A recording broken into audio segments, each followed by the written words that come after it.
नमस्कार दोस्तों, स्वागत है आपका अपने यूट्यूब चैनल पर। और साथियों, कुछ साथी मुझसे बार बार पूछ रहे थे कि सर आपने हेयर ट्रांसप्लांट कहाँ से कराया है और कितना खर्चा आया, या क्या इसके दवाइयाँ मेडिकेशन क्या लेनी पड़ती है, या इसके परहेज वगैरह क्या है। तो मेरे हेयर ट्रांसप्लांट को आज करीबन 17 दिन हो गए हैं और एक एक चीज़ जितना मेरे को समझ आता है उतना आपको बताऊंगा। और मेरा कोई ये बता के किसी हॉस्पिटल की मैं कोई ऐड नहीं कर रहा। मेरा अपना एक था, मान लो मन था कि मैं ऐसा करूं तो मैंने किया। हर किसी को हर ट्रांसप्लांट ना ही तो कराना होता है, ना ही मैं रिकमेंड करता हूं, ना ही मेरा कोई लेना देना है। लेकिन आपको अपनी पर्सनैलिटी पे काम करते हो तो कुछ ना कुछ आप कर सकते हो। तो साथियों देखो, ये मेरी फ़ोटोग्राफ है, ये 2017 की है, यानी कि हम मानते हैं कि 6 साल पहले की है। तो मेरे अच्छे खासे सुंदर बाल थे, अच्छा खासे मैं शैम्पुओं का यूज़ करता था। और बाल उड़ने के कारण, यानी कि आप देख सकते हो 6 साल पहले अच्छी खासे बाल थे, जिसके कारण एज भी अच्छी खासी कम लगती थी, क्योंकि 10 साल का फ़र्क आपके बाल उड़ने से पड़ जाता है। तो इससे पहले का अगर मैं अब का आपको बताऊं क्या हाल रहा मेरा, ट्रांसप्लांट से पहले की तस्वीरें दिखाता हूं। मैंने डॉक्टर से ले ली थी ताकि मेरे व्यूअर हैं या कोई साथी और है जो ऐसी चीज़ों से ग्रस्त है, तो उनको इस बारे में पता लग जाए कि हेयर ट्रांसप्लांट क्या है। तो देखो, ये मेरी अब की कंडीशन है। आप वीडियो में भी देखते हो कि आपको, वैसे आप देखोगे तो पहचान नहीं पाओगे कि मेरे बाल उड़े हुए हैं, क्योंकि मैं लंबे बाल रखता हूँ और उससे लगभग सारी चीज़ें कवर हो जाती थी। लेकिन देखो, कहीं ना कहीं अगर बाल उड़ते हैं तो उसका पता लगता है। तो देखो, जो हेयर लाइन थी वो भी ख़राब हुई थी, क्योंकि जेनेटिक जो बाल उड़ने का कारण होता है, जो साइडों में है, तो वो वहाँ से उड़े थे। और वैसे जेनेटिक देखें तो फादर के भी मेरे अच्छे बाल हैं, ठीक है। लेकिन कई कारण हो सकते हैं, आज का खान पान भी ऐसा है, या कोई और भी जेनेटिकल कारण भी हो सकते हैं। तो देखो, यहाँ आगे के बाल मेरे उड़ गए थे, यानी कि जो बालों की डेंसिटी थी वो धीरे धीरे 6 साल में ख़त्म हो गई। उस पिक्चर में देखोगे आप अच्छे खासे बाल हैं, लेकिन इस पिक्चर में आप देख रहे हो हेयर ट्रांसप्लांट से पहले ओरिजिनल बाल हैं वो आगे के कम ही रह गए हैं। इसके अलावा बीच में देखो ये पैच, यानी कि बड़े बाल रखता था तो पता नहीं लगता था, क्योंकि इससे सब कवर कर लेते थे, लेकिन वास्तव में यहाँ बाल ख़राब हो गए थे और उड़ गए थे। तो इसके बाद आप देखते हो ये मैंने हेयर ट्रांसप्लांट करवाया है, जिसमें डॉक्टर ने 3500 क्राफ्ट लगाए हैं, जिसके अंदर मान लो आप 2500 के करीबन तो जो हमारी बैक होती है, पीछे से सर का हिस्सा है, उसमें से परमानेंट हेयर निकाले गए, और 1000 बाल है वो बियर्ड में से लिए गए। तो लगभग 99% इन्होंने मेरा एरिया है वो कवर कर दिया। आप देख सकते हो कि 2 जगह पीछे लगाए हैं और आगे क्राउन एरिया है वो कवर किया है, और एक अच्छा ट्रांसप्लांट उन्होंने किया है। बाकी तो अपने बायोलॉजिकल शरीर का, बॉडी का भी, रिएक्शन का भी फ़र्क पता होता है कि वो क्या करती है। उसके बाद आप देखो, ये 10-15 दिन का रिजल्ट है, तो आपको कोई पैच नज़र नहीं आएगा सर पे, अच्छा खासा सर नज़र आएगा। कि पहले की पिक्चर है, ये अब की है। तो जहाँ मेरी हेयर लाइन देखो ख़राब हो गई थी, वो दोबारा वैसी डॉक्टर ने बढ़ा दी है। इसके अलावा ये जब 10-12 दिन हुए थे उस वक्त की फ़ोटो है, तो आप देख सकते हो जो मेरे नेचुरल हेयर है वो बहुत तेज़ी से बढ़ रहे हैं। और इसके अलावा जो ट्रांसप्लांट किए हुए हेयर हैं वो थोड़े कम बढ़ रहे हैं, क्योंकि वो तो एक बार नए हेयर हैं तो उनको समय लगता है अपने स्कैल्प में, यानी कि वो रिएक्ट करते हैं, या उसके हिसाब से वो धीरे धीरे न्यूट्रिशन लेते हैं तो धीरे धीरे बढ़ते हैं। लेकिन बाहर साइड के बाल आप देखोगे तो नेचुरल हेयर बहुत ज़्यादा बड़े हैं। उसके अलावा ये शेडिंग फेज़ है, 2-3 दिन पहले की है। जो लगाए हुए हेयर हैं वो झड़ने शुरू हो जाते हैं, यानी कि 10-15 दिन बाद आपके हेयर हैं वो जाएंगे। अब आप ये देख सकते हो 15-16 कल की पिक्चर है, यानी कि 16वें दिन आपके जो लगाए हुए हेयर हैं वो बुरी तरह से चले जाते हैं, यानी कि अब आगे आने वाले समय में नए बाल आने वाले हैं। ये पीछे की कंडीशन है, आप देख सकते हो कि पीछे से जो बाल लिए हैं वो भी धीरे धीरे रिकवरी कर रहे हैं, और कोई भी नहीं बता सकता अब कि पीछे से बाल लिए हैं। ये भी कल की फ़ोटो है, आप देख सकते हो जो नए बाल लगाए थे वो लगभग शेडिंग फेज़ में चले गए। सारे के साल बाल जितने लगाए गए थे वो उड़ चुके हैं।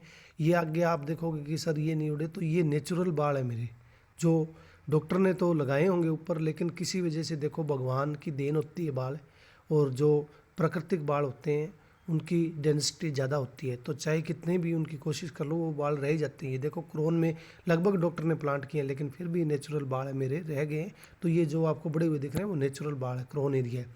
पीछे के बाल अब आप देखोगे तो लगभग 99% कवर कर लिया है। आप जल्दी से दूर से देखोगे तो पता ही नहीं लगेगा कि पीछे से बाल लिए हैं, लेकिन ध्यान से देखने के माइक्रोस्कोप से देखोगे तो आपको पता लगेंगे। लेकिन ये रिकवरी 10-15 दिन में अच्छी हो जाती है। उसके अलावा कुछ साथी पूछ रहे थे कि दवाई वगैरह क्या देते हैं।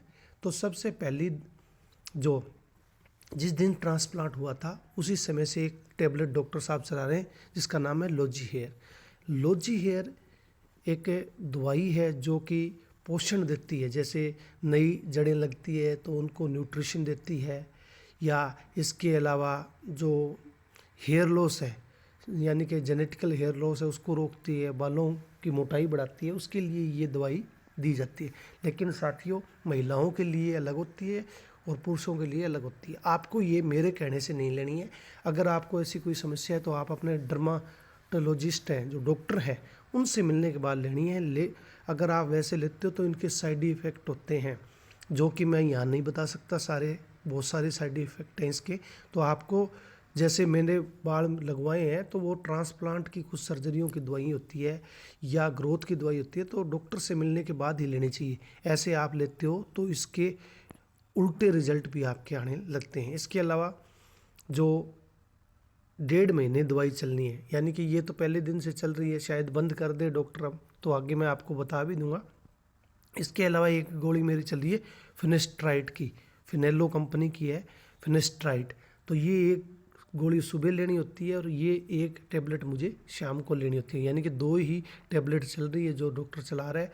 और कोई महंगी तो नहीं है, लो 200, जैसे इसमें 10 टेबलेट आती है लॉन्ग हेयर में तो 20 रुपये की एक है, 200 रुपये के करीबन पत्ता है, और इतनी ये होंगी 200-300 की, ज़्यादा नहीं है। तो फिनेस्ट्राइन टेबलेट भी सुबह सुबह ली जाती है। लेकिन आपको मैं फिर बता रहा हूँ साथियों, डॉक्टर की कंसल्टेंसी के बिना, डॉक्टर को कंसल्ट किए बिना ये दवाई नहीं लेनी है। ये खतरनाक दवाई होती है, और जिसका ट्रांसप्लांट हुआ है या जिसको डॉक्टर ये दवाई लेने के लिए कहता है उन्हीं ही ये दवाइयाँ लेनी चाहिए। लगभग सर्जरी की होती है तब लोजी हेयर और फिनेस्ट्राइन की टेबलेट है वो दी जाती है। कई बार जैसे फिनेस्ट्राइन है तो ये DST हार्मोन को रोकती है मेल के अंदर, जिससे आपका जेनेटिकल हेयर लॉस है, यानी कि मेल पैटर्न जैसे धीरे धीरे आपके अगर दादा के नाना नानी के बाल उड़े हैं तो वो जेनेटिकल हेयर लॉस होता है, उसको ये फिनेस्ट्राइन टेबलेट है रोकती है। मैंने थोड़ी सी जानकारी दे दी है, बाकी आप समझदार हो, नेट पे भी इन दवाइयों की सर्च कर सकते हो और उसके बाद आप डॉक्टर से मिल सकते हो। और किसी प्रकार की मदद चाहिए तो आप मुझे भी फ़ोन कर सकते हो, ऐसी कोई बात नहीं है। तो मैंने अपनी सारी डिटेल आपको बता दी है इसके ज़रिए कि ये मेरा हेयर ट्रांसप्लांट था और ये सब कुछ मेरे, क्योंकि कई साथी बार बार पूछते हैं कि सर ट्रांसप्लांट कहाँ से कराया, तो आप कहीं से करवा लो, लेकिन एक अच्छा डॉक्टर होना चाहिए, क्योंकि ये साथियों बार बार ट्रांसप्लांट नहीं होता है। एक बार आपके बाल जहाँ से लिए जाते हैं वहाँ दोबारा बाल आपके रीग्रो नहीं होते हैं, सिर्फ लंबे बाल ही उसको रिकवर करते हैं। ठीक है, तो बहुत कीमती है, हमारे बाल हैं वो बहुत कीमती होते हैं। एक बार ट्रांसप्लांट अगर गलत हो गया और बाल नहीं होगा तो वो तो आपका हमेशा के लिए बाल चला जाएगा। तो एक अच्छे डॉक्टर से सलाह लेने के बाद ही आपको ट्रांसप्लांट कराना चाहिए। और कई बार ट्रांसप्लांट की ज़रूरत भी नहीं पड़ती, गोली दवाइयों से भी आपका ट्रांसप्लांट है वो ठीक है हो जाता है। और साथियों फिर कह रहा हूँ, मेरा कोई डॉक्टर से लेना देना नहीं है, मेरी पर्सनल मन था तो मैंने हेयर ट्रांसप्लांट करा लिया। और हर व्यक्ति के लिए ज़रूरी भी नहीं होता, तो मैंने अपने तरीके से ये किया है। तो आपकी जानकारी के लिए, थोड़ी नॉलेज के लिए मैंने ये थोड़ी सी जानकारी आपको दी है। कई साथी उल्टा भी कमेंट करते हैं, तो देखो मेरा कोई इसमें स्वार्थ तो है नहीं, तो मैंने अपना आप जो सच्चाई है वो बता दी। और 6-7 महीने बाद जब रिज़ल्ट आएगा तो भी मैं आपकी एक वीडियो बना दूँ, बार बार इसकी वीडियो नहीं बनाएंगे, सिर्फ ट्रांसप्लांट की एक वीडियो बना दी है। कुछ साथी पूछ रहे थे तो बार बार उनको पूछना ना पड़े, और इसका कोई परहेज भी नहीं है।